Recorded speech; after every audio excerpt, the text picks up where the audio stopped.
Vamos dar prosseguimento à nossa disciplina de compiladores. Vocês fizeram uma prova na semana passada, né, Tassi? Pois é. A prova acho que foi tranquila. Eu não fiz a correção ainda. Como a data da prova foi até o dia 10, então ficou dia 11 para fazer a correção e dia 11 eu não consegui fazer. Mas aí durante essa semana eu vou estar farei essas correções e lançarei a nota. Acho que a nota tem a previsão máxima até o dia 28 de abril para sair, mas sairá essa semana as notas já, tá? Não vai demorar tanto assim, não. Não, tá tranquilo. Pensa nisso mais como uma atividade reversa, quando você passa uma atividade de uma semana pra ele. Exato, a dívida reversa, né? Tá certo. Tá tranquilo, professor. Sem Não, pressa. perfeito. Muito bem. Então, nós vamos hoje iniciar a unidade 3 do nosso livro, que Certo. trata sobre a tabela de símbolos, análise semântica e tradução dirigida por sintaxe. Na realidade, aqui nessa nossa unidade, nós estaremos vendo principalmente, então, a parte do contexto da análise sintática, junto com a questão da análise semântica, e nessa filosofia do que vem a ser a tabela de símbolos, né? A ideia é que a tabela de símbolos ela deve ser alimentada desde o início do analisador léxico. Então, nessa sessão aqui, nós usaremos, nessa unidade, desculpa, sessão não, mas nessa unidade, nós voltaremos já na sessão 3.3 a estar mexendo novamente com aquele nosso projeto, já adicionando uma nova biblioteca, que vai ser o CUP. Nós já usamos a biblioteca de Flex, agora vamos usar agora o CUP também para a parte da análise sintática. Muito bem, isso aqui nós já vimos essa anotação, né, esse diagrama de sintaxe aqui. Essa ideia aqui é que nós estamos vendo a questão principal que nós temos que interpretar aqui é a recursividade que pode ser utilizada para se criar um programa. Se nós analisarmos muito bem, né, o nosso programa ele é composto de estruturas. Essas nossas estruturas, a gente acaba executando dentro delas algumas variações básicas, né, para que estejamos criando o nosso código, mas basicamente essas variações seguirão um padrão de recursividade. Então a cláusula if, muitas vezes, quando nós estivermos utilizando e usarmos o else, esse if haverá uma forma de que possamos estar inserindo códigos, comandos internos desse if, a partir do que foi estabelecido em sua condição. E além disso, nós temos os outros comandos de repetição, nós temos repetição indeterminada, while, né? A repetição determinada for, além de outros comandos. Então, todas essas expressões que estão aqui descritas, basicamente, estão contempladas dentro de uma linguagem de programação. Basicamente, nós temos os comandos que estão sendo trabalhados nesse diagrama de sintaxe. Nós já sabemos ali a atribuição, o comando C, o comando de loop, né? Temos as expressões a gente interpreta como expressões matemáticas, aritméticas, né? Temos os operadores, que são descritos também. Os identificadores, os nomes, né, que estaríamos destinando às nossas variáveis, às nossas classes, entre outras situações que desejamos colocar um nome específico. Além disso, temos a parte do número ali, um número podendo contemplar números decimais, até números e números inteiros, né? Os números inteiros aí nesse contexto existem algumas variações de delimitar o número inteiro, por exemplo, tipo byte, um número menor. Mas a ideia aqui é que toda linguagem contemplará uma sintaxe, não sendo essa a única sintaxe possível, aqui está bem resumido. Mas basicamente esse diagrama aqui que nós já vimos, né, nas aulas anteriores como montá-lo, ele estabelece, pode ser utilizado como um critério aí de estar observando como está documentando a linguagem em si que está sendo trabalhada aí dentro do compilador, né? Para trazer ali para a pessoa que estiver estudando a linguagem, ela consiga interpretar esse diagrama aí e a partir dele começar a codificar, né? A criar aí, codificar dentro dessa sintaxe. Isso aqui nós vocês já estão aí craques, né? Já interpretaram que nosso compilador, dividido em duas fases. Na fase de análise, nós temos a primeira parte, que é o analisador léxico, que a linguagem que ele trabalha basicamente é uma linguagem regular para identificação de palavras, né? Que a gente considera aí, a gente menciona que são os tokens. Cada token ele é identificado e a partir deste primeiro momento do contato com o código, já pode ser observados aí as primeiras erros, né, caso ocorram, ou, na verdade, o mapeamento dos tokens que farão parte de todo o código. Então, neste momento, são separados os tokens que fazem parte do código.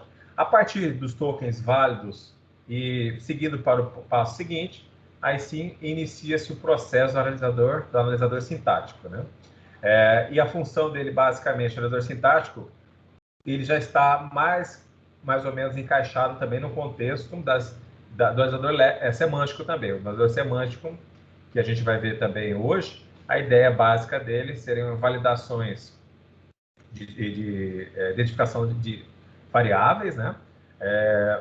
Escopo de métodos, por exemplo, no método você estabeleceu lá 2 parâmetros, poderão ser, vamos imaginar que seja inteiro e double, então verificar se a assinatura do método está de acordo com o que foi passado, né?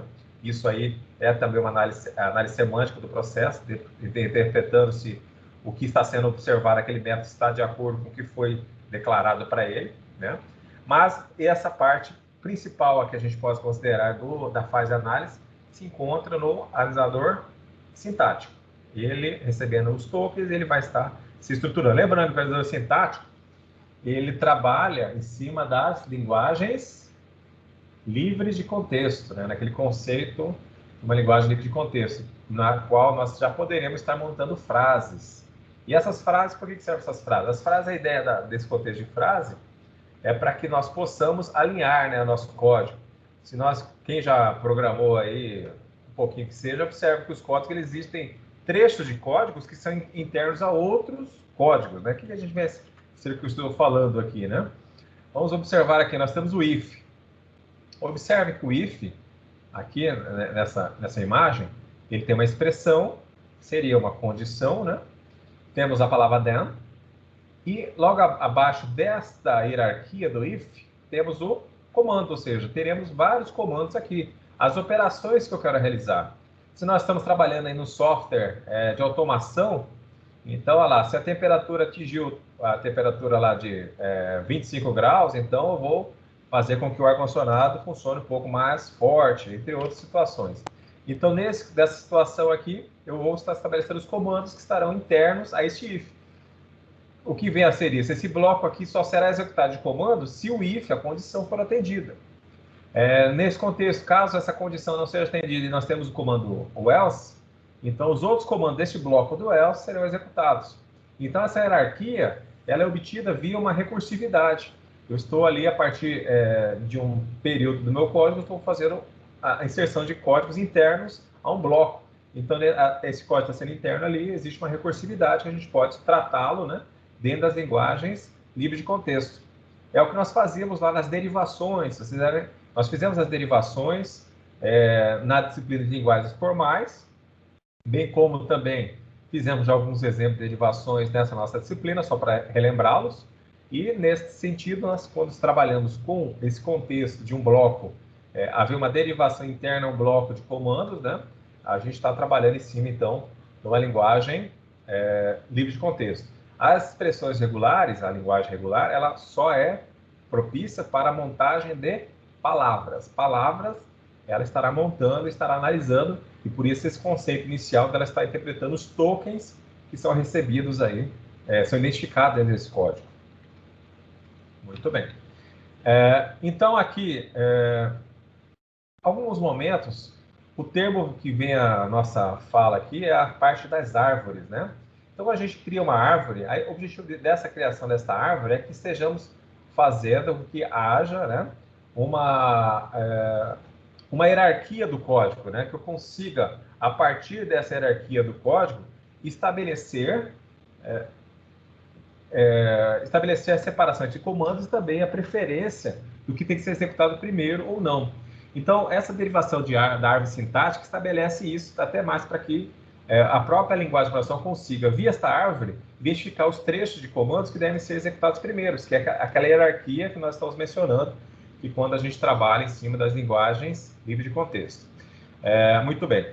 Então, olha lá, quando a gente trabalha, então, as linguagens exclusivamente livres de contexto são mais úteis na descrição de estruturas alinhadas. Então, todas as nossas linguagens de programação que a gente as comerciais atualmente, existem trechos de código, existem até delimitadores para que estejamos estabelecendo o que estará pertencente a um trecho do código e que estará pertencente a outro trecho, a outra estrutura, né, da nossa linguagem. E nesse conceito, essa recursividade lá, que ocorre quando a gente está trabalhando essas aninhadas, nós não conseguimos obter isso via expressões regulares. Por isso, a necessidade, né, de estar interpretando, estar usando nessa derivação da área sintática os conceitos que estão pertencentes às linguagens livres de contexto, que é a estrutura que nós veremos daqui a pouquinho, quando a gente interpreta, né, dentro da análise sintática, eu encontrei um if, eu sei que vai vir uma condição, que vai haver, eu posso ter uma ou N condições, né, concatenadas com operadores lógicos, mas depois, se eu estiver usando, por exemplo, a linguagem Java, né, nós temos o if, temos uma condição, se tiver só uma linha abaixo, aquilo indica que só aquela linha que pertencerá a este if. Caso eu tenha mais linhas pertencentes a este if, é necessário que eu abra a chave e feche a chave. Então, isso tudo já faz parte. A partir do momento que se interpreta o if, já sabemos que haverá uma derivação que poderá ocorrer das condições, como também interna a esse bloco poderá haver a inserção de comandos, né? Então, é esse conceito, por isso que se utiliza a linguagem de contexto, sabendo que esta recursividade para a montagem de estruturas alinhadas não é obtida via expressões regulares. E aquela velha situação também, né, que a gente já tem em mente. Linguagem regular, ela é mais simples, então ela está embutida automaticamente, ela está contida dentro da linguagem livre de contexto. E aí temos aquela hierarquia de Chomsky, que vem depois a linguagem sensível ao contexto, e a linguagem recursivamente enumerável, que é a linguagem restrita, que é a que nós usamos em nosso idioma. Basicamente, quando se trabalha em linguagem de contexto, se tenta evitar, até na especificação da gramática, que ocorra ambiguidade, né? Que nessa árvore de derivações a gente não chegue num momento que haverá uma ambiguidade e eu não saiba qual é a parte que terá maior hierarquia sobre a anterior. Muito bem. Nós temos aqui um exemplo, né, de como poderíamos estar estabelecendo aí uma estrutura de decisão. Então, na notação EBNF, nós poderíamos colocar ali o comando if. Nós teríamos o if, uma condição. Essa linguagem aqui é uma linguagem mais parecida com Pascal, né, ou com a linguagem Visual Basic, que tem a palavra then. Então, nós temos o if, temos as condições, temos then. Após o then, poderá ter ali outro comando if, um else ou mais ali um comando if. Na verdade, até nesse then, após o then, pode ter outro if, mas poderá também ter comandos diversos, até nessa situação aí, se a condição for atendida. Neste comando if aqui pode ter comandos diversos, porque aqui estariam sendo inseridas diversas linhas de código para que seriam interpretadas aí como comandos internos a este bloco. Então, o que acontece nessa nossa derivações, né, que podem ocorrer aqui, derivação a gente considera também a recursividade. Este if e o then serão padrões, né? A recursividade ocorre nas condições, então eu posso inserir aqui diversas condições com concatenação lógica de e ou. Tem o not também que pode ser utilizado, né? Temos aqui os comandos, temos um else e aqui também outros comandos que estarão embutidos nesse else, dependendo aí se essa condição não for aceita. Muito bem. Então, se nós fôssemos analisar isso aqui em Java, vocês aí que têm uma certa vivência em Java, como é que nós poderíamos interpretar isso aqui em Java? Esta pergunta que está sendo feita aqui. Analise o código em Java. Nós temos um if, tem a condição lá A maior que 100, temos um if em seguida, B igual a 5, aí temos system.out.print 1, ponto e vírgula, else system.out.print 2, impressão do número 2. Sintaticamente, está correto para a linguagem Java? O else está associado ao primeiro ou ao segundo if? E aí, o que vocês acham? Parece que eu fiquei meio perdido aí, porque assim, eu sei que quando a gente abre um if, né, quando você não declara as chaves, A primeira linha que vem embaixo, ele já vai executar. Aí, no caso, é um outro if. Certo. Beleza, ele entra em outro condicional. Aí, esse outro condicional tem uma linha abaixo que ele já vai executar de cara, que é o systemout print 1. Né? Aí, depois disso, tem um else. Aí, o else, eu nunca tive que colocar quando eu tava lidando com essa questão, assim, de como se fosse, assim, essas chaves implícitas, não tem? Sim. Mas eu acredito que seria algo como se fosse não sei, talvez o mais adentro, mais de dentro, ou não sei, porque, sinceramente, essa é a parte que eu não... Sem as chaves eu fico muito confuso, por isso que eu sempre usei. Não, entendi. Nesse contexto aqui, na especificação Java, se a gente não usa chave, pertence apenas uma linha, né? Uma Então. linha pertence ao if. Muito bem.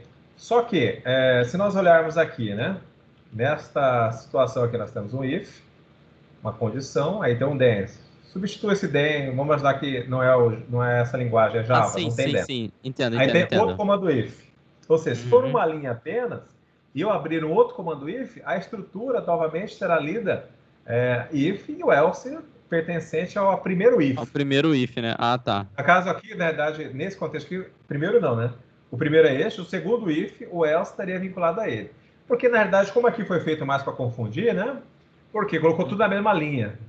Na mesma linha já tem uma dificuldade de interpretação. Se nós usássemos aqui a indentação, né, para que pudéssemos separar o código, veríamos que este if inicial, esta condição sendo aceita, ela fará as demais. Caso contrário, né, ela nem vai estar entrando. Então, se fizéssemos este exemplo aqui, ó, qual seria a saída? Né? 50, a princípio não haveria nenhuma saída, né, Não haveria nenhuma saída. porque não faz parte aí deste código, não atenderia o primeiro if. Tá, entendi. Oi. Esse ponto e vírgula depois do system out print não deveria ser logo depois ali do A maior que 100? Não, porque nós não encerramos o bloco aqui, o bloco não está encerrado, né? Este if, Entendi. ele não termina, né? Então, não termina nesse ponto. Então, por esse motivo, eu não posso fazer fechar aí, né? Entendi. Senão eu fecharia o if. Aí ele nem entraria, aí o outro if seria realmente, não estaria vinculado a este primeiro. Tá, entendi. Tá? Eu vou fazer o seguinte, só vou abrir aqui a parte aqui do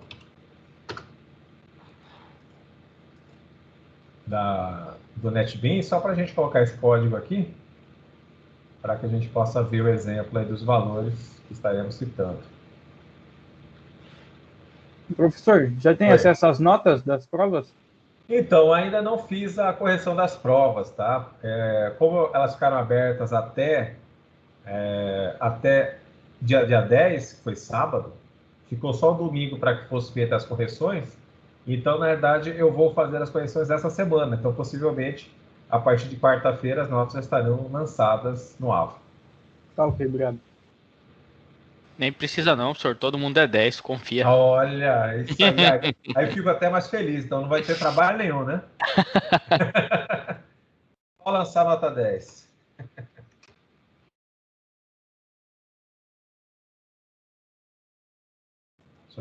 Já estou abrindo aqui. Eu vou só mudar agora a visão de vocês para que vocês possam acompanhar esse mesmo exemplo Eu já me retorno, só vou ajudar a abrir o portão ali, já vou. Tá.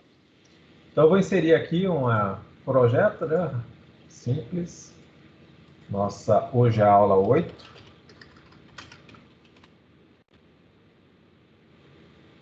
Vou até manter essa aula 8, essa classe principal. A parte 10 existe, aula 8, 12, 04, 21. O nome meio grande. Tá bom.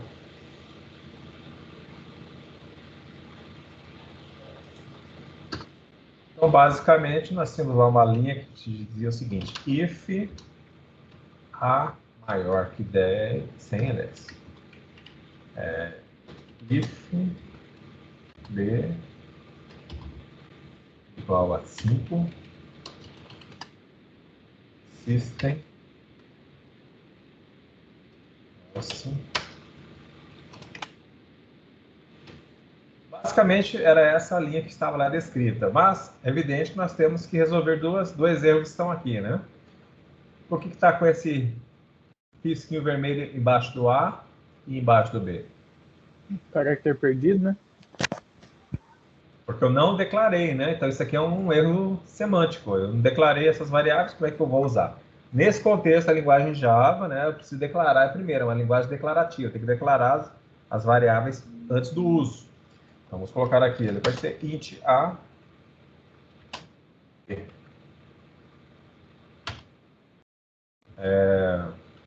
E vamos atribuir valores para elas, tá?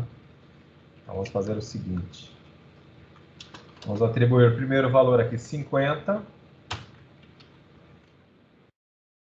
Vamos atribuir para B 5, foi estabelecido. Então, aqui, nós temos essa estrutura, o if. Temos em seguida uma outra estrutura, um if, novamente. Toda vez que a gente faz um if e não abre os chaves, então a primeira linha fará parte do meu if. Só que, fazendo parte desse if interno ao primeiro if, automaticamente o system.out.print ln pertencerá a este if e o else em questão pertencerá a este segundo if. Então, vou executar aqui. Qual foi a saída? Nenhuma, né? Por quê? Se eu falei que A é igual a 50, ele não entra neste if, ele não executará nenhuma, essa outra parte do if que faz parte dessa estrutura. Então, a primeira coisa que ele verificará será esse if. Como A não é maior que 100, é evidente que aqui ele não estará sendo executado, já para aqui a execução. Em contrapartida, caso eu mude aqui, por exemplo, para 101 e o número 6, qual das informações sairá escrita? Será escrito o número 1 ou o número 2? Me ajudem aqui. O que será? Número 2, muito bem. Então, executando aqui, conforme estabelecido aí pelo... Foi o Thiago? Foi. Ah, Thiago. No caso é uma string, né, professor, que sai, mas tudo bem. Tudo bem. Exato, perfeito. Muito bem observado, é uma string, né? Nós temos aqui, então, apenas a observação que este if aqui, ele contemplará este código. Eu poderia aqui, colocando ponto e vírgula, né? Evidente que não nos dará erro, mas a partir do momento que eu coloco ponto e vírgula, eles estarão considerando dois ifs diferentes. E nesse contexto, caso eu colocasse aqui, por exemplo, o número 5, seria impresso também o número 2, porque o número 2 não, o string 2, né? Porque ele encerrou aqui o primeiro if. Isso tudo, lógico, seria resolvido se nós tivéssemos identado o código. Eu coloquei um if aqui agora, indentei o código. Observe como fica mais fácil a leitura, né, do trecho se nós indentarmos ele. Podemos até remover as chaves, né? Mas essa indentação aqui já fica bem mais claro que o primeiro if ele está... a segunda linha, como é uma outra estrutura if, toda ela estará interna a este primeiro if aqui, que foi informado, tá? Evidente que a modelagem dessa forma facilita a leitura do desenvolvedor, né? Aquela outra ali é um código que não fica muito legível, fica bem ruim de interpretar. Mas a gente, pela característica da sintaxe, a gente consegue observar que este outro if fazia parte inicialmente deste if. Aquilo ali é típico de prova do ENAD de vocês, ou quando vocês estão pleiteando a entrar, por exemplo, na Google, talvez eles façam isso também com vocês, caso vocês tenham interesse. Bem simples. Louco, interessante. Isso é uma coisa que eu ia aproveitar e perguntar. Aí eu não sei se estou fugindo um pouco do aspecto da aula, não lembro também se eu já perguntei isso, porque na minha cabeça já estava ensinando, já tem um tempo para falar, perguntar, na verdade. Era sobre, assim, essa ideia de você construir linguagens. Eu não sei, mas eu não vejo, pelo menos muito, essa realidade, assim, não tem? Não sei se é somente aqui, mas não sei, depende, você já teve contato com isso? Como você me diria, assim, até mesmo de mercado, o que você poderia passar de experiência? Olha, a minha experiência, eu não fiz linguagem, mas eu usei o contexto do compilador para criar uma linguagem específica, um domínio específico de linguagem. Vocês verão esse termo mais para frente. Eu fiz um software, trabalhei com software, criei um software para diagnóstico médico. E o diagnóstico médico, existem valores de referência para sair lá o resultado, só que esse cálculo desses valores de referência, muitas vezes eles mudam. Então, o cálculo, vamos imaginar, é feito de uma forma, depois de um congresso, depois dos artigos científicos, eles mudam o cálculo. É tipo exame de sangue que aparece lá, valor de referência, né? Isso. Aí vamos imaginar que eles fizessem um cálculo ali. Tem situações que eles fazem cálculos, né? São expressões matemáticas que eles realizam cálculos e no exame, no diagnóstico, sai aquele cálculo. Perfeito. Só que se a gente fizesse, se eu fizer uma linguagem, dentro do meu programa, a cada momento que eles mudarem uma forma de calcular um diagnóstico, eu tiver que recompilar a aplicação ou mexer na linha de código, ficaria inviável. Então, o que eu fiz? Dentro desse software, eu criei um mecanismo de ele criar expressões matemáticas internas para que fosse usado especificamente para modelar cálculos novas diretivas de cálculo referente a diagnósticos médicos. Esta é a parte que eu usei comercialmente. Então, dentro da minha linguagem, né, dentro do software, eu abria uma interface e eu mudava lá a forma de calcular dos laudos, né, dos exames que estavam ali contidos, sem haver necessidade de recompilar a aplicação. A aplicação lia aquela expressão que eu criei, seguindo uma sintaxe. A partir disso, ele fazia o cálculo dos valores que estavam ali contidos para que fossem emitidos no exame, do laudo. Agora, se a gente analisar, por exemplo, você que está mexendo com o Flutter, né? Isso. O Flutter é uma linguagem relativamente nova, que é a Dart, né? Da Google. Então, lá no Vale do Silício, né? O pessoal lá da Google modelaram, criaram um compilador novo, criaram essa linguagem. Então, assim, trabalhando em cima de tecnologias de ponta, a criação de linguagem não é tão rara de acontecer. Desse período aí que vocês estão na faculdade, eu acredito que vocês, além do Flutter, né, do Dart, né, vocês viram já o ressurgimento, né, que eu falo ressurgimento porque o JavaScript já existia, mas eles criaram uma nova roupagem para executar também back-end. Então, criaram um compilador novo para rodar JavaScript, né? Então, essas questões, elas estão acontecendo, só que é evidente que tem uma linguagem Elixir, que é onde um brasileiro desenvolveu, também está sendo bem empregada, bem vista, é uma linguagem funcional tipo Python, que está sendo bem empregada também. Agora, no conceito, aí depende de cada um, desejando, por exemplo, dentro da computação, trabalhar para estar criando uma ferramenta nova como essa, né?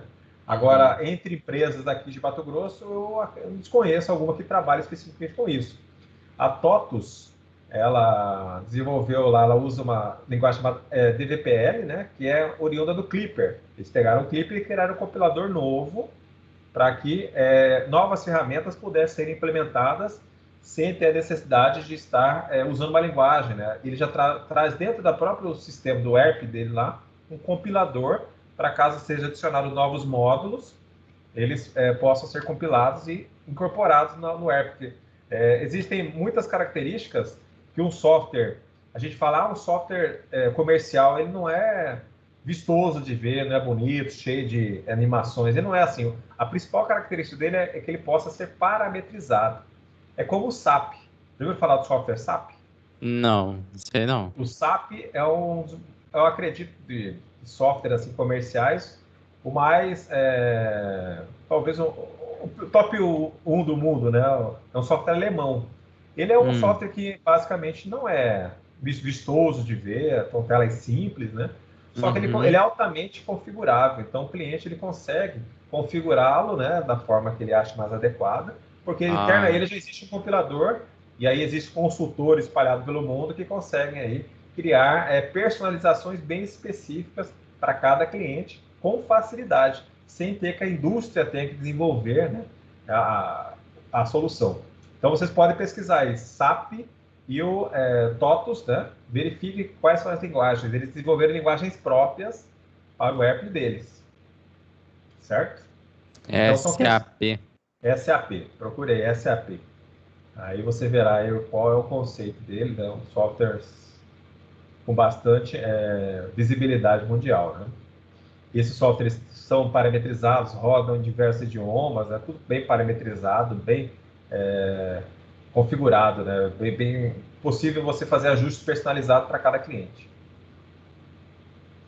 Então, esse é o conceito do compilador, a gente entender, saber, caso queira, precise criar. Então, quando precisei, eu não precisei trabalhar na fase de síntese, eu não gerei um executável dentro da minha aplicação, mas eu consegui criar uma linguagem para esses cálculos que eu precisava deixar eles abertos, para que eu pudesse alterá-los conforme a necessidade. Então, eu deixei aberto, e aí eu poderia, nesse contexto, fazer com que o meu software ele pudesse, via os parâmetros novos que estavam sendo lançados no banco de dados, fazer cálculos diferentes conforme a padronização que foi estabelecida ali.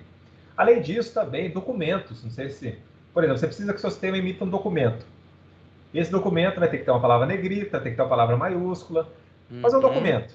Sim. Você também, muitas vezes, você tem que fazer uma analogia das linguagens. Você vai ter que criar uma linguagem do que o usuário do seu software possa criar esse documento, criando palavras em negrito, onde vai aparecer dados do cliente, onde vai aparecer, se for um contrato, por exemplo, né, quais são os parâmetros que têm que ser alimentados para que aquele contrato saia, e que quando houver qualquer alteração nele, você não precise ir lá pedir para refatorar a aplicação. Você pede para que ele altere apenas o texto que você já padronizou, saber as entradas que vai estar esperando para colocar em negrito, colocar em letra maiúscula, colocar sublinhado, né? Listas, entre outras situações. Certo? Certo. Beleza, obrigado.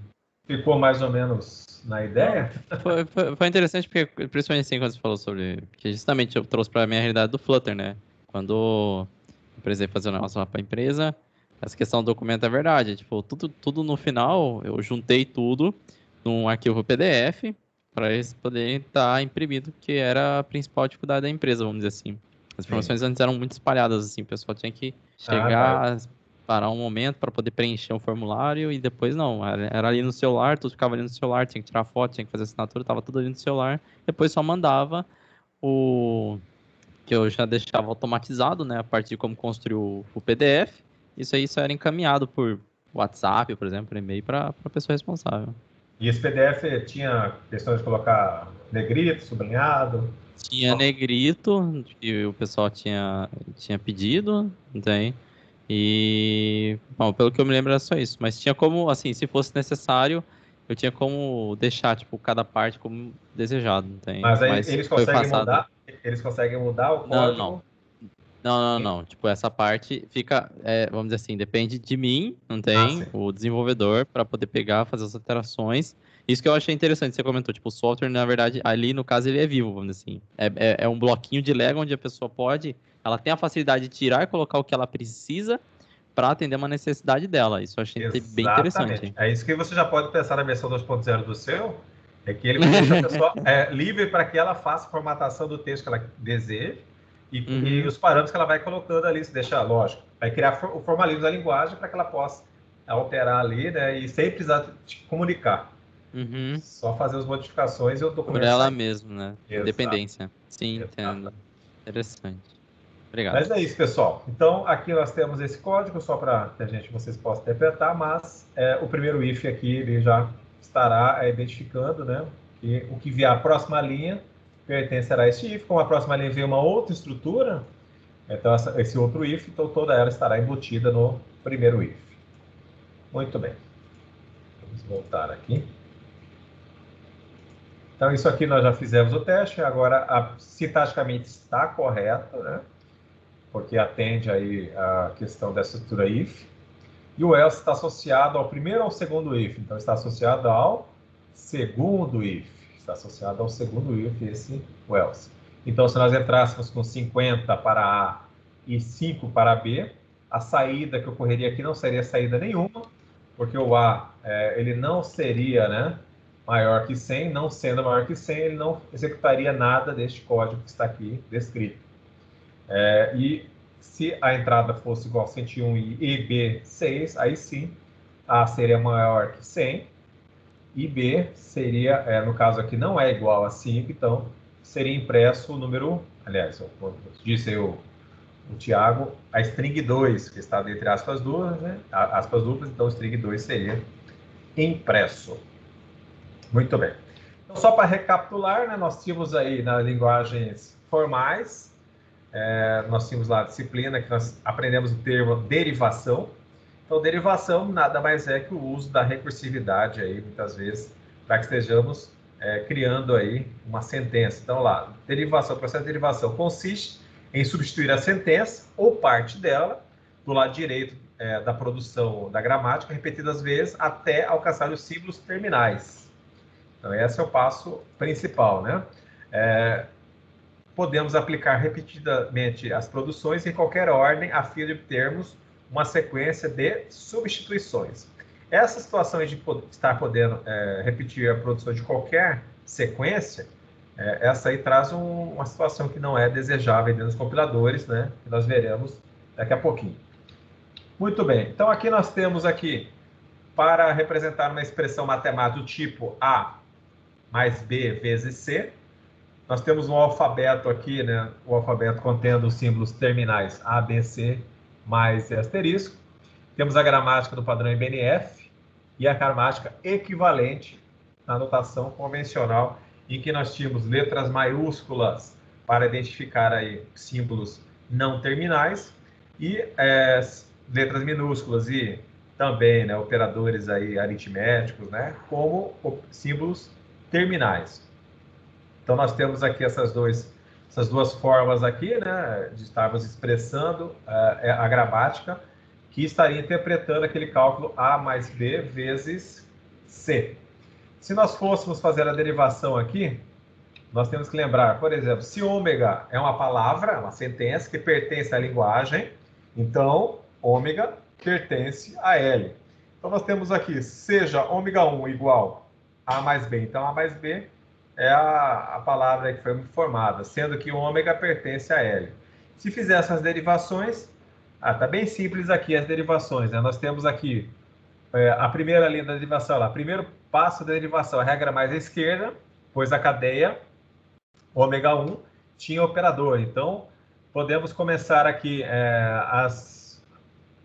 exatamente as derivações de E, derivando aqui para, deixa eu voltar aqui, olha lá, o E pode derivar para operador, né, ou ID. Então, vamos derivar ele para ID. Depois, o ID seria para o símbolo terminal A.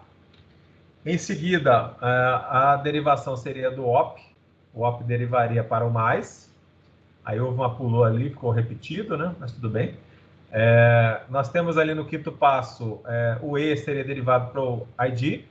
E depois, o ID para o B. Então, as derivações estão sendo demonstradas aí para que possa contemplar aí o A mais B. Então, o A mais B aí nós derivamos o primeiro E. Nós temos ali no início do primeiro passo, nós temos E, OP, E. Confere? E, OP, E. Nós derivamos da esquerda para a direita, né? Left, right. Então, da esquerda para a direita. Mas se nós derivássemos da direita para a esquerda, obteríamos o mesmo resultado. Não é verdade, pessoal? Então, sim, né? Se derivássemos da esquerda para a direita, ou seja, se eu derivasse o primeiro E aqui para o símbolo terminal B, em seguida o operador para o mais e o último E aqui, derivaríamos ele para o A, o símbolo terminal A. Chegaremos ao mesmo resultado. Então, a derivação tanto da esquerda quanto da direita serviriam aí para reconhecer essa cadeia, né? O A mais B. Sim, mas tem que tomar cuidado com esse trem aí. Só pode então, escolher um lado, né? Não pode simplesmente comecei na direita, passei para a esquerda. Exato. Nesse conceito, por que se adapta o conceito da árvore? Porque o conceito da árvore consegue estabelecer quais são a linha de código que tem maior preferência sobre a outra, né? Quando a gente trabalha até aquele conceito de um código pertencer ao outro, que nós fizemos aquele exemplo, um primeiro if, depois nós temos o segundo if, que faz parte do primeiro if, ele está contido, alinhado a esse primeiro if. Então, esse conceito aqui da derivação de árvore sintática, a ideia é que façamos uma representação gráfica, evidente, né? Para que vejamos aí, Apenas como ilustração, evidente, quando a gente faz uma linha de código de uma árvore, a gente não vai ver ela toda aí sequenciada, como nós veremos daqui a pouquinho, né? Mas a ideia é que estejamos, a partir desta árvore de derivação, estabelecemos que os nós que não são terminais, eles são os nós raízes, os nós que estão internos à árvore, né? Então são simples não terminais, e as folhas, ou seja, os nós que estão no final ali, e não existe uma derivação de nenhum nó daquele nó, nós dizemos eles como nó folha, eles são símbolos terminais. Então a ideia é que, a partir de um início de uma derivação, nós iniciamos a derivação, nós estejamos fazendo aí a árvore, né? E por essa árvore estejamos definindo quais são as prioridades, o que pode ser executado em primeiro lugar, do que não será. Até para que estejamos aí estabelecendo critérios, principalmente usando operadores, até operadores aritméticos, né? Existe dentro de uma equação matemática, existe uma precedência, né, entre alguns operadores. Mas basicamente o contexto aí de uma árvore é que estejamos sabendo que a árvore de derivação sintática, os nós que estão nas folhas, né, são os símbolos terminais, e os nós que estão ali definidos como raiz ou intermediários são os símbolos não terminais. Esse é o conceito de uma árvore, né? Nós temos a árvore, ela fica invertida, né? Raiz, nós e folhas. Então, início da raiz e até os nós que terminam aí as folhas, né? Sim, Esse conceito de árvore, vocês conseguem aí abstrair que ele traz um benefício quando estamos organizando qualquer tipo de sequência de dados? Então, eu tava pensando nisso agora. Eu acho que vai fazer sentido o que eu vou falar, mas é como se fosse assim. Eu vejo esse inicia na raiz, é como se fosse o main. Eu sei por ordem de prioridade, eu tenho que começar pelo main, por exemplo. Aí o código vai começar a partir dali, vai encontrar os outros. Não sei se exatamente. Tem que ter um ponto inicial, a raiz. A partir dele vai se destacando exatamente o nó raiz. Se nós for olharmos um projeto Java, ele contemplaria isso aí mesmo que você está mencionando, que vai ser o doc vai estar iniciando todo o processo, né? Que seria o momento. Outro exemplo de uma raiz, olha só, de árvore, um exemplo interessante para a gente é sobre ordenação de valores. Você já fizeram estrutura de dados, né? Vamos imaginar que isso aqui fosse uma lista. Esta lista, né? Eu quero procurar o número 3 aqui nesta lista. Quantas comparações eu vou fazer esse número 3 aqui? Até chegar e encontrar ele aqui nessa lista. 7 eu vejo, não. Muito bem. Então, olha só para a gente ver como é que a árvore pode nos auxiliar bastante, né? A ideia nossa, evidente, computacionalmente, ele vai chegar e eu posso comparar, né? Comparar aqui os números. Por exemplo, a primeira comparação que eu posso fazer nesse primeiro valor aqui é comparar aqui se o 3 é o 8, por exemplo. Então, eu compararia 3 com 8. Não já fiz uma comparação aqui, né? Aqui são as comparações. Eu comparo 3 com 11. Não é igual também, né? E assim sucessivamente, né? Então, eu vou comparando um a um. Eu vi como tipo, se fosse aquela teoria do conjunto, sabe? Você coloca um conjunto indo para outro conjunto. Sim. Então, mas aqui, nesse conceito aqui, nós fizemos aqui uma comparação. Lembrando, essa lista aqui não está ordenada.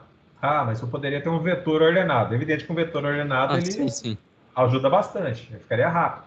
Mas a vida, muitas vezes, ela não vem tudo ordenadinha, né? E aqui uma lista, vocês lembram de lista? Lista tem um ponteiro que aponta para o próximo elemento, que aponta para o próximo, Isso aí que a gente viu lá em estruturas de dados. Lembram disso? Estruturas de dados. Eu mais ou menos. Muito bem. Nós temos estrutura de dados, então, é uma lista encadeada, ou seja, esse número 8 aqui, ele tem uma chave e ele tem um ponteiro que aponta para o próximo elemento dessa lista, que aponta para o próximo, né? Tem a chave 6 que aponta para o próximo, que é o 15, assim por diante. Então, quando eu trabalho em cima de uma lista eu posso ir adicionando. Uma lista é uma estrutura dinâmica de armazenamento de dados. Ela é dinâmica. Ela não tem eu não estabeleço um tamanho fechado para ela. Eu posso ir adicionando novos elementos, como posso remover. Isso é dinâmica, é uma estrutura interessante para trabalhar, né? Só que quando a gente, por exemplo, mencionei aqui, ó, estou querendo comparar elementos. Se eu fosse comparar até achar o número 3 que está aqui, eu teria que fazer quantas comparações? 7 comparações. Isso analisando um vetor pequeno de 7 posições. Bem pequeno. Agora, o que a gente pode pensar? Se nós pensarmos em uma árvore, né? Vamos pensar em uma árvore. Como é que funciona o algoritmo de árvore? Ele trabalha bem simples. Ele estabelece que está o nó raiz, e a partir do raiz eu vou identificando os valores que são menores ficam para a esquerda e os maiores ficam para a direita. Tá? Se a sequência fosse essa de entrada, então, como é que funcionaria o nosso nó específico para trabalhar com árvore? Então, como é que seria? Ela teria um valor-chave, que é o valor 8, valor 11, 6, isso aqui são as chaves. E eu vou ter que ter um ponteiro para a esquerda, ponteiro para a esquerda, e eu tenho que ter um ponteiro para a direita. Isso aqui, estrutura de dados, vocês devem lembrar, que nós vimos aí, acho que no semestre passado, né? Nós trabalhamos com estrutura de dados. Deixa eu ver aqui. Muito bem, então isso aqui é um nó de uma árvore, né? Então tem que ter o lado esquerdo e o lado direito. Esses são ponteiros, tá? Eu vou colocar o endereço onde estará a outra informação, que é menor que essa chave, que vai estar à esquerda, e que é maior ficará à direita. Então aqui eu posso, dentro desse conceito de árvore, observe como eu já vou conseguir melhorar bastante a performance dessa consulta. Então como é que nós faríamos inicialmente? Eu tenho que definir o nó inicial aqui, que é o nó raiz. Vou definir o nó raiz aqui, ó. Nó raiz. Se nós olharmos esta lista aqui, essa lista ela começa com o número 8, correto? Então, o primeiro nó aqui da raiz, 8.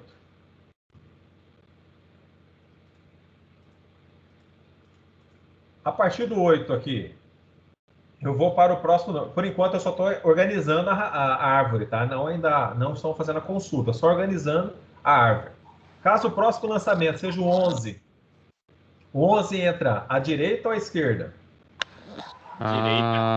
À direita, muito bem. Então, vai entrar à direita. O valor maior fica à direita. Então, aqui entra 11.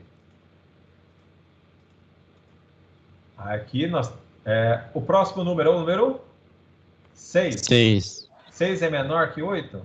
Sim, ou maior? À esquerda. À esquerda. Então, 6 vem para cá. Muito bem. O 15. E agora o 15?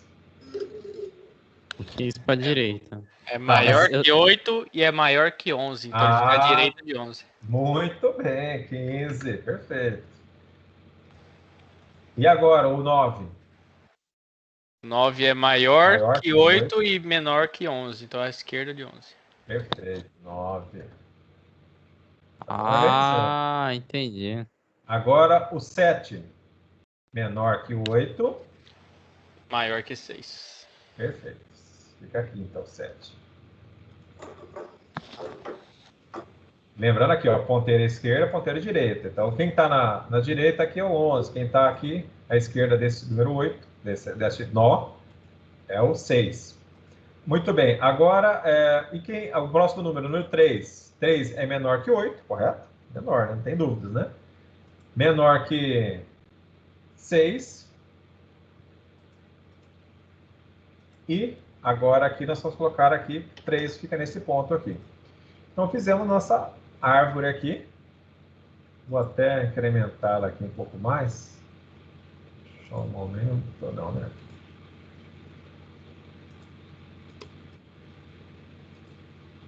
Mas, ixi, onde é que fica a seta aqui nesse negócio? Onde é que tem a seta? Tem uma seta aqui, né? Deixa eu ver que formas. Aqui. Tá, olha a seta.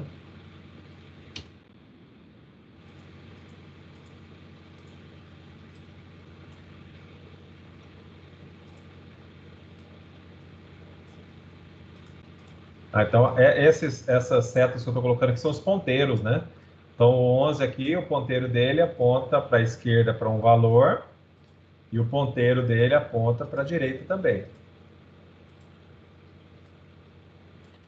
Essa é uma estrutura em árvore. A organização é bem simples. E nós temos aqui a raiz. A árvore é de cabeça para baixo na computação, né? A raiz fica em cima. Esse é o nosso... Aqui nós temos a sub-árvore, né? Aqui nós temos os nós folhas. Então, por aqui a gente já identifica que na nossa árvore nós chegamos aqui, onde estão os nossos folhas, daqui não tem mais derivação de nada, né? A raiz nós derivamos para as outras partes. Agora vamos pensar que se nós fôssemos fazer aqui uma consulta para o número 3 novamente. Nessa árvore aqui, como é que a consulta funcionaria? Eu vou olhar a raiz. Eu estou procurando aqui o 3. É na raiz? Não, não é na raiz. Como o 3 ele é menor, automaticamente eu já não vou olhar nada desses números aqui, ó. Não vou precisar mais olhar essas informações que estão aqui descritas. 9, 11 e 15 eu já sei que não faz parte. Ela é um número menor que 8. Então eu venho para cá. Olha o número 6. O 3 é menor que o 6, é evidente. Então o 7 eu não vou olhar. E automaticamente eu já olho esse último nó aqui. O 3, aí encontrei. Então, nesta situação aqui, quantas consultas nós fizemos aqui? Quantas comparações? 3 comparações. 3 comparações. Não conseguimos reduzir bem isso aqui? Isso aqui, levando em consideração que é uma árvore, a gente está lançando os dados sem que haja previsibilidade, né? São dados aleatórios numa estrutura dinâmica. Essa estrutura dinâmica ela vai se organizando. Essa árvore está bonita, ela está balanceada, né? Está bem organizada, então fica fácil fazer a consulta. Então, nós reduzimos aqui as comparações de 7 para 3. Evidente que isso daqui é um conceito bem... evidente que eu minimizei o problema aqui para a gente poder trabalhar. Mas a gente pode considerar o seguinte, ó. Essa lista aqui foi o 7, né? Mas se ela tivesse N, o tamanho dela, ó, N.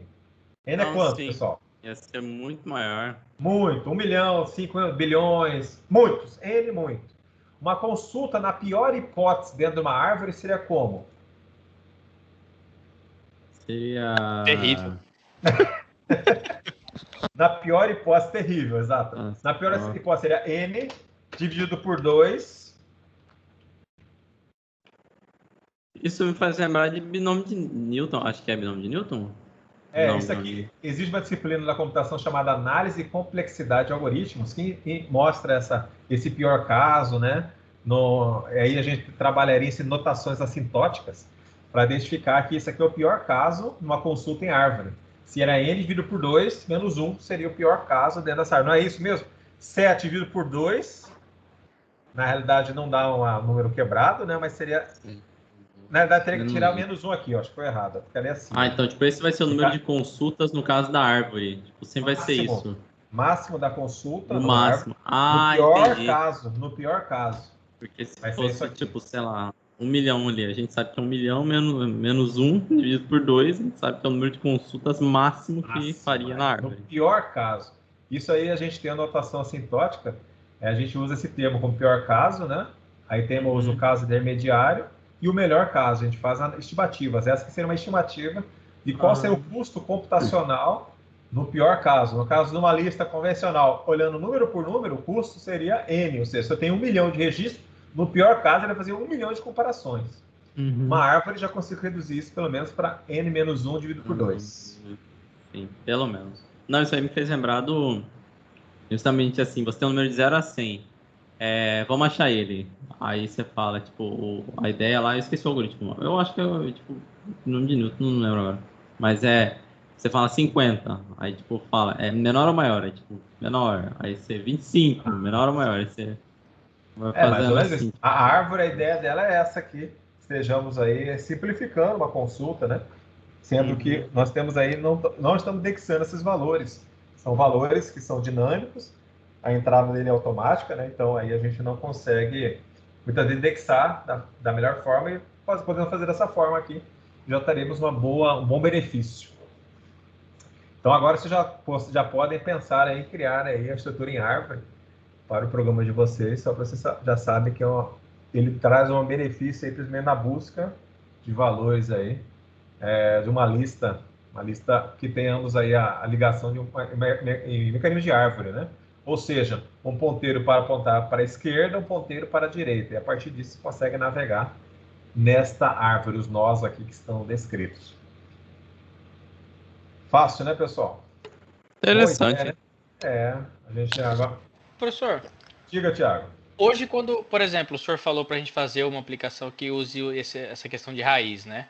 Sim. Por exemplo, se a gente pega aí uma SQL da vida, um PostgreSQL, os próprios bancos fazem isso já, correto? Muito bem. Não, sim, sem dúvida. Exatamente, os bancos já fazem isso. Você está trabalhando com uma aplicação que tenha banco de dados não relacional, um banco de dados NoSQL ou um banco de dados relacional, basicamente, no banco de dados relacional você não vai precisar. O NoSQL muitas vezes vai precisar, porque ele não tem muita indexação dos valores que ele traz de resultado. Mas, basicamente, quando você trabalha em automação, você está trabalhando um dispositivo no microcontrolador que tem poucos recursos de software, não tem banco de dados, né? Que está analisando, por exemplo, um agente inteligente que está analisando sinais do meio ambiente. A memória dele é curta, é pequena. Então, você tem que tentar trabalhar em cima dessa memória que é pequena, processada ali localmente. Então, aí você pode usar uma estrutura dessa aí, uma lista, por exemplo, estabelece o tamanho máximo dessa lista e vai fazendo as entradas dessa lista circulando ali os dados que estão contidos. Tá Entendi. Bom? Mas aí, trabalhando com o banco de dados relacional, você não precisa. Você vai salvar no banco de dados relacional, vai fazer o SQL lá, faz o order by e espera, né? O máximo que tem que fazer é criar um índice. Se estiver muito lento a sua consulta, vai estudar ali onde é que entra um índice para trazer um benefício aí na consulta. Valeu. Beleza, Thiago? Muito bem. Então, vamos voltar aqui. Então, esse é o conceito simples de árvore, mas é muito interessante, na computação é muito usado. Vocês aí já devem ter ouvido falar dessas árvores binárias, né? E trabalhando aí, como eu falei, em dispositivos que não tenham tantos recursos computacionais, ou até mesmo para montar um banco de dados, esse conceito de árvores ele traz aí bastante agilidade na consulta. Mas, geralmente é usado aí para a identificação dos índices, né, de uma tabela. Se usa esse recurso para não ter que olhar índice por índice, usa essa possibilidade de estar aí, pelo menos criando este mapeamento nos dados, né, para que fique pelo menos mais rápida a consulta e não usando o pior caso possível, ou seja, ter que analisar item por item. Muito bem, aqui estamos tendo a árvore, né? Quando a gente fala em derivação, árvore de derivação, é isso aqui, ó, pessoal. A gente pode, por exemplo, pegar ali o A mais B. Se nós fôssemos derivar isso aí para que estejamos chegando às nossas folhas, onde está descrito aí os símbolos terminais, usaríamos isso aqui. Por exemplo, o primeiro ali ele está encadeando do E. No primeiro passo, depois de iniciar aí as derivações, se obtém lá E, OP, E, seria o primeiro passo da derivação. No segundo passo, derivando o E para o ID. No terceiro passo, do ID para o símbolo terminal, que é o A. Então, esta folha, né? Esse lado da árvore já encerrou, chegou ao final, chegou ao último item a ser derivado. A partir daí, nós temos o operador, que ele seria o quarto passo, estaria sendo derivado para o símbolo de mais, que equivale ao operador soma. E para o quinto e sexto passo, sim, a derivação do E para o ID, né, para o identificador, e depois do identificador, que é o símbolo não terminal, para a folha, no caso ali, o símbolo B. Então, aqui é apenas uma representação em forma de árvore, né, dessa derivação, e por aqui a gente já sabe em qual momento, né, da hierarquia está a derivação, né? Se já estamos na folha, chegamos no final, já não haverá mais a necessidade de continuar a derivação. Então, chegamos ao final desta árvore, né? E a partir do momento que a gente sabe que está no início, no primeiro nível da árvore, então estamos ainda na raiz, ainda não terminamos a derivação, ainda temos que chegar aos valores que estarão contidos na expressão a ser reconhecida. Então, basicamente, a derivação que nós fizemos foi da esquerda para a direita, né? Então, aqui, ó, toda derivação com a árvore gramatical que nós fizemos até agora, ela é da esquerda para a direita. Então, nós seguimos da esquerda para a direita. Mas, nesse tipo de situação que eu poderia derivar da direita para a esquerda, aqui, a árvore ficaria igual, ficaria da mesma forma, eu derivando tanto da esquerda para a direita, quanto da direita para a esquerda. Então, é possível também que façamos a derivação da direita para a esquerda. Então, neste caso, desta nossa expressão aqui, A mais B, a árvore que seria gerada seria igual para os dois lados, né? Já caso a sentença analisada fosse a seguinte, A mais B vezes C. Nessa situação aqui, nós teríamos duas árvores de derivações. Então, teríamos uma árvore, caso façamos da esquerda para a direita, seria um modelo de árvores com algumas variações. E da direita para a esquerda, a mesma coisa, geraríamos aqui uma outra estrutura. Isso daqui, que a gente menciona que é uma gramática que ela pode ser ambígua. Quando a gente trabalha com uma gramática ambígua, o compilador em si não vai saber, ficará muito mais difícil para que ele possa interpretar aí, computacionalmente, se existe um erro ou não neste código. E seria necessário olhar token a token para que possamos descobrir qual seria a estrutura que nós estamos tentando reconhecer. E isso aí não é benéfico. Então, isso aí seria muito inadequado, que geraria um compilador extremamente lento. Então, aqui nós temos a seguinte situação. Isso até, inclusive, em linguagens formais, existia lá uma fatoração que é feita para que retiremos a derivação do lado direito, por exemplo, e deixemos apenas do lado esquerdo. Então, nós temos aqui um dos problemas que isso ocorre, né? Nós temos aqui a derivação à esquerda, está descrita aqui, em que nós chegamos a um símbolo terminal, primeiro aqui do lado esquerdo, nós tínhamos o operador aqui, o mais, em seguida fizemos a derivação à direita. Então, primeiro derivamos à esquerda e seguimos à direita. Nessa outra derivação, a árvore vai ficar diferente, porque eu vou começar a derivar primeiro à direita, então atingir o primeiro símbolo terminal, a letra C, que está à esquerda, para depois que fosse feita a derivação à direita. Isso daqui, em uma operação matemática, ela já traz uma situação ruim, porque quando a gente não consegue estabelecer as prioridades da gramática em sua derivação, nós não conseguimos fazer a precedência matemática, né? Vocês sabem aqui, se nós substituíssemos aqui eu não tenho um valor aqui, mas vamos imaginar aí, se A fosse igual a 1, B igual a 2 e C igual a 3, quanto daria essa equação aqui, pessoal? A igual a 1, B igual a 2 e C igual a 3. Quanto daria essa equação? 6. Oi? 7, não? 2 vezes 3, 6, mais 1, 7. Ninguém tem o contrário a isso, né, pessoal? Isso. Por que é isso, né? A gente tem que saber que na matemática a multiplicação tem precedência. Então, aqui é 1 mais 2 vezes 3. Então, primeiro é feita a multiplicação, 2 vezes 3, seria 6, mais 1, 7.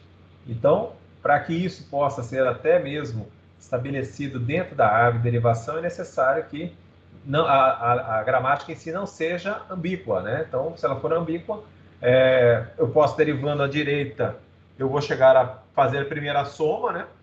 E depois fazer a multiplicação, então daria um valor incorreto aqui. Então, seria, por exemplo, 1 mais 2, 3, 3 vezes 3 seria 9. Então, daria um número diferente e não coerente com a formalismo da matemática, né? Que estabelece a multiplicação como preferência nesse tipo de equação. Então, o fato da gramática então, ser ambígua não é recomendado. Até mesmo por se tratar do caso de precedência de operadores. Então, para que essa precedência de operadores funcione de forma adequada, já não ficaria legal isso aí. Então, para eliminar a ambiguidade, é necessário que seja reescrita a gramática. Então, existe um processo de fatorar esta gramática para que se remova a ambiguidade dela, que a gente possa estar gerando aí uma gramática sem ambiguidade, ou seja, eu só consigo gerar uma árvore de uma forma. A árvore, tanto que se eu estiver derivando mais à esquerda, mais à direita, será a mesma árvore. Aqui nós temos um exemplo dessa gramática que estaria gerando aí esta árvore que tanto derivando para a esquerda ou para a direita, a árvore seria igual à derivação. Aí agora vai da nossa parte testar isso aí realmente, se a gente vai gerar uma árvore, tanto à esquerda quanto à direita, da mesma forma. E aqui, ó. Estamos ali na primeira, o teste, e realmente conseguimos fazer a derivação, tanto à esquerda quanto à direita, e o resultado era diferente. Então, aqui, por exemplo, a equação era A mais B vezes C. É isso aqui que nós queremos fazer. Então, nós podemos derivar aqui, nós temos aqui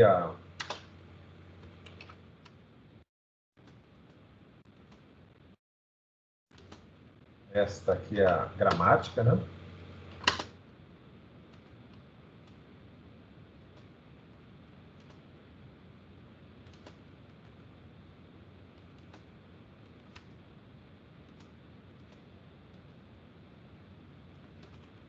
Gramática aqui eu posso derivar tanto à esquerda quanto à direita, que eu vou encontrar a mesma árvore, né?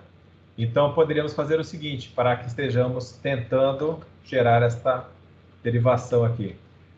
Então, eu posso derivar aqui tanto à esquerda quanto à direita, chegaria ao mesmo resultado. Deixa eu ver aqui, acho que o Word não é legal para fazer isso, mas tudo bem. Vamos derivar aqui o E. Foi o primeiro passo dessa derivação, né? Não está pintando de vermelho, mas tudo bem.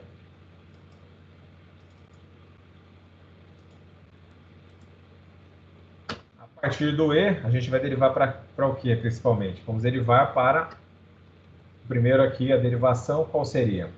Eu posso derivar para E mais F mais F.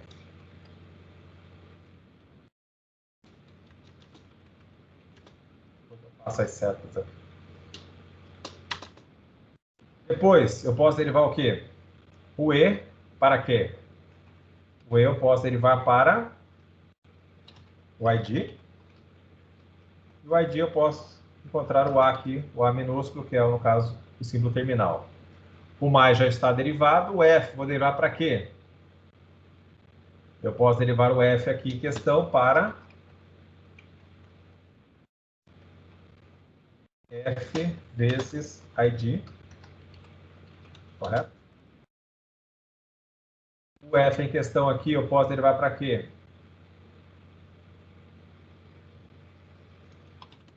Para o ID.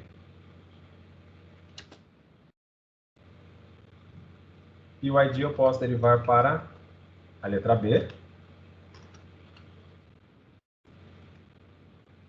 E esses ID aqui, o segundo ID, eu já vou derivá-lo aqui para C. Então aqui, deixa eu fazer só as setas aqui para que vocês entendam as derivações.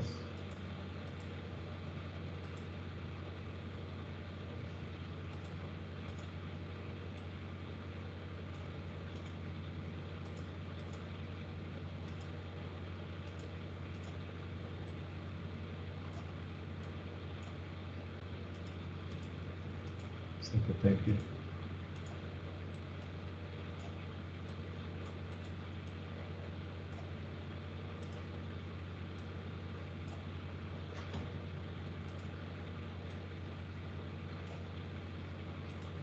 Essa derivação aqui em questão foi uma derivação mais à esquerda.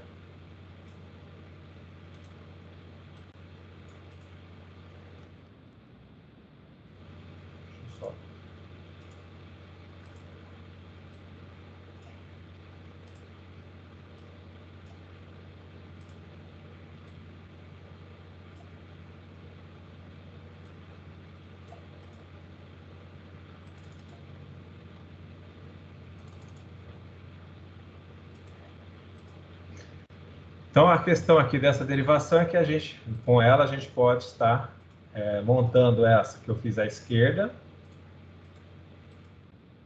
para a direita. Deixa eu ver se consigo mudar a cor dessa forma. Pode me ajudar, né? Que muda a cor dessa forma. Não muda mais. Né? Tudo bem. Então, essa aqui que nós fizemos é a derivação mais à esquerda, né? Então, nessa derivação... Você quer mudar a cor da setinha, professor? Como é que muda? Clica nela, ela vai aparecer lá em cima. Tem que ser lá direito do mouse, né? Ela vai aparecer lá em cima, formato lá em cima, tá vendo? Clica lá. Formas. Lá em cima, formatar lá em cima. Perfeito. Opa.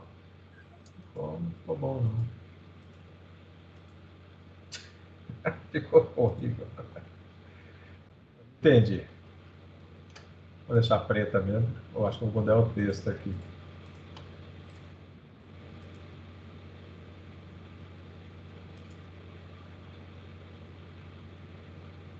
Que coisa, hein? Mas muito bem. Essa aqui, então, é a derivação da esquerda para a direita. Então, essa é a derivação da esquerda para a direita. Agora, vocês podem tentar, agora no intervalo, fazer a da direita para a esquerda, e vocês vão obter essa mesma árvore aqui, tá? Essa mesma árvore de derivação vocês estarão obtendo, caso vocês façam também da direita para a esquerda, ou seja, a derivação não é ambígua. Eu posso derivar, que eu vou encontrar a mesma árvore, ou seja, a mesma árvore interpreta o seguinte: eu faço os mesmos passos de derivação, vou encontrar as mesmas sequências, mesmo derivando mais à direita ou mais à esquerda. Isso não vai alterar aí o contexto do que nós estamos criando aqui.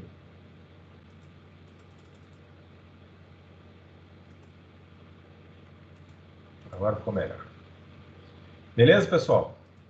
Aí vocês tentem fazer da direita para a esquerda e para vocês verificarem aí se ela ficará da mesma forma que eu fiz aí. Tá bom, pessoal? Vou dar uma parada aqui, parar um pouquinho a gravação, e no segundo horário a gente continua aí com a nossa aula.